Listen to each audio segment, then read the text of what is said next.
एक समय की बात है। चांदी जैसे पहाड़ों के बीच बसे एक छोटे से गांव में एक दयालु और जिज्ञासु लड़का रहता था, अरिन। अरिन के दादाजी डैडो पूरे गांव में अपने जादुई लालटेन बनाने के लिए मशहूर थे। उनके बनाए लालटेन किसी साधारण रोशनी से नहीं, बल्कि आसमान के रंगों से चमकते थे। लोग कहते थे कि डैडो की लालटेन में सितारों की चमक कैद रहती है। एक ठंडी शाम डैडो ने अरिन को अपने पास बुलाया। अरिन, उन्होंने धीरे से कहा, हर लालटेन में आसमान का थोड़ा सा हिस्सा होता है, लेकिन अब मैं बूढ़ा हो चुका हूँ। तुम्हें ये रहस्य सीखना होगा। अरिन हैरान हो गया, कैसे डैडो? डैडो मुस्कुराए और उन्होंने उसे एक छोटा सा लकड़ी का डिब्बा दिया। जब अरिन ने उसे खोला तो उसमें एक सुनहरी पंख नरम रोशनी में चमक रहा था। ये है भोर का पंख, डैडो बोले। ये उन पक्षियों का पंख है जो रात और दिन के बीच उड़ते हैं। इसकी रोशनी तुम्हें रास्ता दिखाएगी। उस रात अरिन बाहर निकला।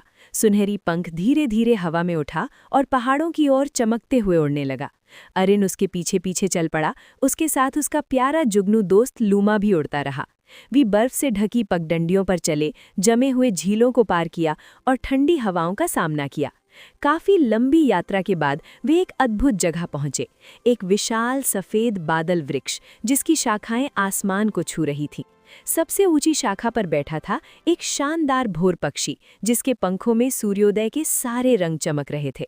भोर पक्षी ने अरिन की ओर देखा और कहा, तुम आसमान की रोशनी लेने आए हो, पर सिर्फ वही इसे ले जा सकता है जिसका दिल दूसरों के लिए धड़कता है। ये साबित करने के लिए कि उसका दिल सच्चा है, अरिन ने एक खोए हुए हिम लोमड़ी बच्चे को उसकी माँ से मिलवाया। जमी हुई धारा को गर्म करके प्यासे पक्षियों के लिए पानी बहाया और रास्ते में मिलने वाले भूखी पहाड़ी खरगोशों के साथ अपना खाना बांटा। उसकी दयालुता देखकर भोर पक्षी ने अपने पंख फैलाए। तुम योग्य हो, उसने कहा। उसने एक शुद्ध रोशनी से बना पंख अरिन की हथेलियों पर गिरा दिया। इसे अपने गांव में आशा फैलाने के लिए उपयोग करो। अरिन रोशनी वाला पंख लेकर घर लौटा।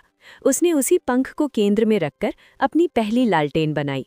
जैसे ही उसने लालटेन जलाई, वो सूर्योदय से भी तेज, गर्म और जादुई रोशनी से चमक उठी। पूरा गांव इकट्ठा हो गया। सबकी आंखों में आश्चर्य और खुशी थी। उस दिन से अरिन नया प्रकाश लालटेन बनाने वाला बन गया। ऐसी लालटेन बनाते हुए जो सिर्फ रोशनी नहीं देती थी, बल्कि दिलों में उम्मीद जगाती थी।